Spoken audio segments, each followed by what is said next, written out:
کہ یہ جو ایکسٹینشن گروپ ہے یہ سپریم کورٹ کو تحلیل کرنے جا رہا تھا، اور جنرلی جو عمومی طور پہ وکلا ہیں وہ کبھی بھی اس کاز کے اوپر کوئی سمجھوتا کوئی کمپرومائز نہیں کریں گے.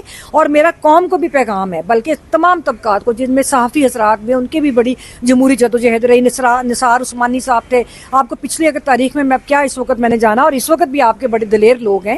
تو میں سمجھتی ہوں کہ تمام طبقات کو اکٹھا ہونا پڑے گا. لیکن میری پوری قوم سے اپیل ہے کہ اس نظام کے خلاف، اس استحصال کے خلاف، اس مہنگائی، بے روزگاری، اپنے بچوں کے مستقبل کے خلاف نکلے، کیونکہ یہ دھرتی ہماری دھرتی ہے اور ہمارا اس میں خون ہے اس دھرتی کے اندر. یہ پتہ نہیں یہ جرنیلوں کا تو مجھے سمجھ نہیں آتی، اور جو سیاسی اشرفیہ ہے کہ یہاں سے لوٹ مار کر کے سب کچھ ان کا باہر ہے، اور پتہ نہیں کن طاقتوں کے اوپر انہوں نے پاکستانی قوم کو یرغمال بنایا ہوا ہے. تو ہمیں اصل آزادی کے لیے جو پاکستان کی انٹرنل ہماری لڑائی باہر کسی سے ہے ہی نہیں، ہماری تو اپنے اس نظام سے لڑائی ہے. ایکسٹینشن مافیا نے بہت نقصان پہنچایا ہے، اور ایکسٹینشن کا کوئی کانسیپٹ نہیں ہونا چاہیے. اس سے ادارے کمزور ہوتے ہیں، چاہے جوڈیشری ہو، چاہے فوج ہو، یا کوئی بھی ادارہ ہو. تو میں اس کی شدید مخالفت ہمیشہ کی ہے، اور میں آج بھی کرتی ہوں. ایکسٹینشن سے بے دلی پھیلتی ہے. جو لوگ میرٹ کے اوپر جن کی باری ہے ان کو موقع ملنا چاہیے کہ وہ اپنے ادارے کو اور اپنی ملک کو سرو کریں. السلام علیکم، میں ہوں حسنین، آپ دیکھ رہے ہیں نیا پاکستان. اس وقت ہم سپریم کورٹ میں موجود ہیں. محترمہ رابعہ باجوہ میرے ساتھ موجود ہیں. السلام علیکم میڈم. وعلیکم السلام. میڈم، یہ جو آئینی ترمیم کرنے جا رہے تھے، آپ نے پڑھا اس میں کیا یہ ترمیم کرنے جا رہے تھے، اور کیا کہنا چاہیں گے آپ اس سوال؟ دیکھیے، جو ترمیم کرنے جا رہے تھے انہوں نے خود نہیں اس کو پڑھا. وہ ڈرافٹ ان کو ملا کہیں سے، ان کو حکم نامہ آیا اور یہ پارلیمان میں لے آئے. اور مجھے بڑا افسوس ہے کہ جس طرح پارلیمنٹ کی تذلیل کی جا رہی ہے، عوام کا سب سے بڑا ایک مقدس ایک ادارہ ہے، جس طرح اس کو پامال کیا جا رہا ہے. تو یہ جو ان کے نمائندے ہیں غیر جمہوری قوتوں کے، اور جس طرح انہوں نے انٹروڈیوس کرنے کی کوشش کی، اس کا بنیادی مقصد یہ تھا کہ جو ایکسٹینشن مافیا ہے اس کے مفادات کا تحفظ کیا جائے، چاہے وہ جوڈیشری میں ہے، چاہے وہ آرمی میں ہے، چاہے وہ حکومت کے اندر موجود ہے. دوسری بات یہ ہے کہ دیکھیے، ایک طریقہ کار ہوتا ہے. آپ کو یاد ہے جب 18ویں آئینی ترمیم آئی تھی، تقریباً 1 سال لگ گیا تھا ڈیلیبریشنز کرتے ہوئے. اور کانسٹیٹیوشنل امینڈمنٹ ایک بہت بڑی بات ہے، اس کا پورے ملک کے نظام کے اوپر، لوگوں کے حقوق کے اوپر اس کا امپیکٹ ہوتا ہے. تو جس طرح خفیہ انداز میں یہ بھاگ دوڑ کر کے، اور جس طرح 2 گھنٹے کے اندر راتوں رات یہ ترمیم منظور کروانا چاہ رہے تھے، اس طرح کبھی بھی کوئی آئینی ترمیم کے منظور ہونے کا یا اس کو پیش کرنے کا کوئی تصور کسی جمہوریت میں نہیں ہے. تو جس طرح جمہوری اقدار کو پامال کیا جا رہا ہے، ہم نے اس کے خلاف حامد خان صاحب کی سربراہی میں آج ہم نے ادھر پروٹیسٹ کیا.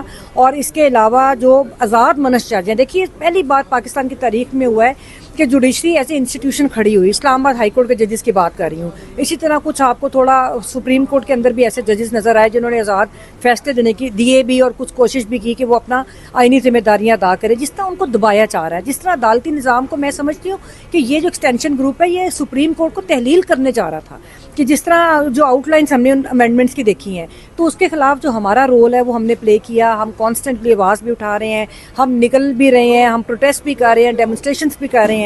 اور اب یہ پاکستان کے باقی جو طبقات ہیں ان کا بھی فرض ہے کہ وہ نکلیں اور اپنا اپنا رول پلے کریں.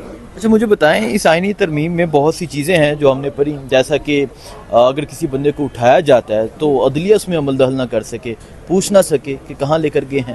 دیکھیں، یہ تو مجھے نہیں پتا، کیونکہ میں نے تو یہ نہیں دیکھی، آپ سے سنی ہے بات. لیکن اس سے پہلے یہ ضرور ہوتا رہا ہے، جو بھٹو دور میں بھی ہوا، کہ قدغن لگائی جاتی رہی عدالتوں کے اختیارات میں. آئین کی 4th امینڈمنٹ ہے وہ، اس میں اس کا ذکر کروں گی، اور اس کو بھی اسی طرح منظور کرانے کی کوشش کی گئی. اس میں تو بلکہ جو اپوننٹس تھے، جو اپوزیشن تھی، اس کو پولیس کے ذریعے زبردستی پارلیمنٹ ہاؤس سے باہر بھی نکالا گیا. تو یہ بھی انفارچونیٹلی ہماری جو ایک جمہوریت رہی ہے نام نہاد، اس کا حصہ رہا ہے. لیکن اب جو ہے اس سے بھی آگے بڑھ گئے، بجائے اس کے کہ سیاسی جماعتیں کچھ سیکھتی، چیزوں کو درست کرتی، وہ مزید جو ہے ان کا رول بہت منفی ہوتا جا رہا ہے.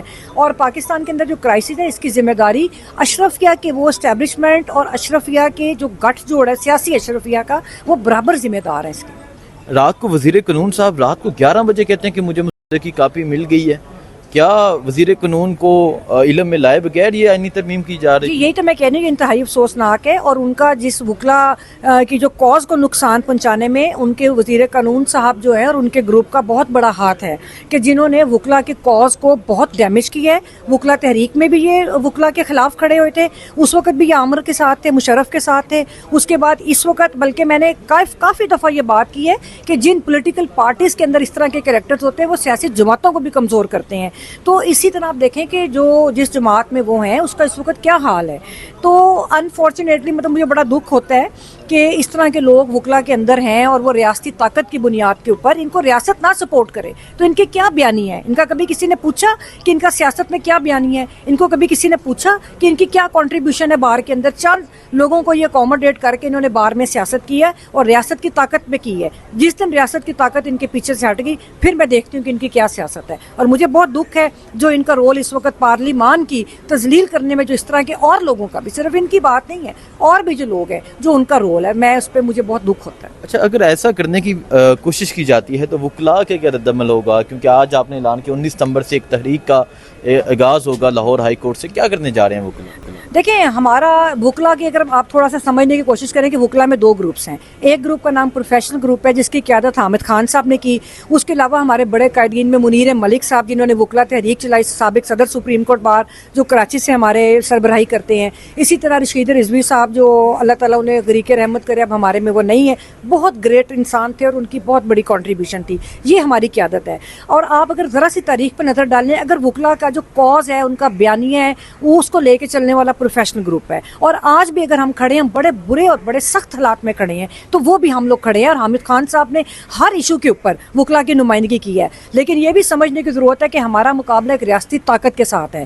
ہم لوگوں کا اور باقی وکلا کا بھی، وکلا کو بڑے مسائل ہیں. پورے پاکستان سے جو وکلا صاحبان ہیں ان کو اس طرح کے مافیاز نے جو وکلا کے اندر گھس بیٹھے ہیں، انہوں نے بہت نقصان پہنچایا ہے. لیکن یہ ہے کہ وکلا کاز کو ہمارا گروپ، پروفیشنل گروپ اور جنرلی جو عمومی طور پہ وکلا ہیں، وہ کبھی بھی اس کاز کے اوپر کوئی سمجھوتا، کوئی کمپرومائز نہیں کریں گے. اور میرا قوم کو بھی پیغام ہے، بلکہ تمام طبقات کو، جن میں صحافی حضرات بھی، ان کی بھی بڑی جمہوری جدوجہد رہی. نثار عثمانی صاحب تھے، آپ کو پچھلی اگر تاریخ میں کیا اس وقت میں نے جانا، اور اس وقت بھی آپ کے بڑے دلیر لوگ ہیں. تو میں سمجھتی ہوں کہ تمام طبقات کو اکٹھا ہونا پڑے گا. بنگلہ دیش اور ہم مختلف اس لیے ہیں، اس میں ساری ان کی پوری قوم نکلی تھی. اور وہ ایک یہ ضرور ہے کہ وہ پولیٹیسائز سوسائٹی تھی، طلباء تنظیمیں تھیں، ادھر ٹریڈ یونینز تھیں. لیکن انفارچونیٹلی پاکستان میں تو اسٹیبلشمنٹ نے بالکل پولیٹیکل پارٹیز کو ڈی پولیٹیسائز کیا ہوا. اس وقت پولیٹیکل پارٹیز کا جو حال ہے اس پہ بھی مجھے دکھ ہوتا ہے. تو ہمارا جو رول ہے ہم وہ پلے کریں گے. لیکن میری پوری قوم سے اپیل ہے کہ اس نظام کے خلاف، اس استحصال کے خلاف، اس مہنگائی، بے روزگاری، اپنے بچوں کے مستقبل کے خلاف نکلے. کیونکہ یہ دھرتی ہماری دھرتی ہے اور ہمارا اس میں خون ہے اس دھرتی کے اندر. یہ پتہ نہیں، یہ جرنیلوں کا تو مجھے سمجھ نہیں آتی، اور جو سیاسی اشرفیہ ہے کہ یہاں سے لوٹ مار کر کے سب کچھ ان کا باہر ہے، اور پتہ نہیں کن طاقتوں کے اوپر انہوں نے پاکستانی قوم کو یرغمال بنایا ہوا ہے. تو ہمیں اصل آزادی کے لیے جو پاکستان کی انٹرنل ہماری لڑائی باہر کسی سے ہے ہی نہیں، ہماری تو اپنے اس نظام سے لڑائی ہے جو استحصالی نظام ہے. اور اس میں ہر طبقے کے اندر، ایون فوج کے جو نچلے رینکس ہیں ان کو بھی پرابلمز ہیں. تو ہم سب کو اکٹھا ہو کے اور ان کو بھی سمجھنا چاہیے اور ان کو پیچھے ہٹنا چاہیے. عوام کو جو ان کی سوچ ہے، جو ان کا مینڈیٹ ہے، اس کے مطابق حکومت بنانے دیں اور پاکستان کو کوئی مطلب کوئی اسٹیبل ہونے دیں. یہ جو ایکسٹینشن کا معاملہ ہے، اس پہ کیا کہنا چاہیں گے؟ ایکسٹینشن مافیا نے بہت نقصان پہنچایا ہے اور ایکسٹینشن کا کوئی کانسیپٹ نہیں ہونا چاہیے. اس سے ادارے کمزور ہوتے ہیں، چاہے جوڈیشری ہو، چاہے فوج ہو، یا کوئی بھی ادارہ ہو. تو میں اس کی شدید مخالفت ہمیشہ کی اور میں آج بھی کرتی ہوں. ایکسٹینشن سے بے دلی پھیلتی ہے. جو لوگ میرٹ کے اوپر جن کی باری ہے ان کو موقع ملنا چاہیے کہ وہ اپنے ادارے کو اور اپنی ملک کو سرو کریں. بہت شکریہ. بتا دیں کہ قاضی فیصل صاحب جو کل تک آئین اور قانون کا پرچار کرتے تھے، ان کا نوٹیفیکیشن 80 دن پہلے ہوا تھا، لیکن منصور علی شاہ صاحب کو نوٹیفیکیشن کیوں نہیں کیا جا رہا؟ اس لیے نہیں کیا جا رہا کہ وہ ایکسٹینشن مافیا جو ہے وہ سرگرم ہے. وہ چاہتے ہیں کہ جو اسٹیبلشمنٹ کا ایجنڈا ہے اس میں قاضی فائز عیسیٰ صاحب نے ان سے بہت تعاون کیا ہے، اور اب بھی وہ یہ سمجھتے ہیں کہ آئندہ بھی وہ تعاون جو ہے شاید ان سے مطلب ان کے مفادات کا وہ تحفظ کرتے رہیں گے. اور ہمیں بڑا افسوس ہے کیونکہ اسی جگہ پہ اس جگہ کھڑے ہو کے ہم لوگوں نے جسٹس فائز عیسیٰ کے لیے لڑائی لڑی تھی. ان کے لیے نہیں، ہم نے تو اپنے کاز کے لڑی، لیکن وہ ظاہری بات ہے روح رواں تھے اس وقت کے. تو انہوں نے جس طرح قوم کو مایوس کیا، ان کا سیاہ ترین حروف میں نام لکھا جائے گا. اور اگر اب انہوں نے ایکسٹینشن کی لینے کی کوشش کی، اور اگر انہوں نے ان کو فوری طور پہ یہ کہہ دینا چاہیے کہ مجھے ایکسٹینشن نہیں چاہیے، تو ان کا جسٹس منیر تو پیچھے رہ گیا. ان کا تو بہت برے انداز میں ان کا تاریخ ان کو یاد رکھے.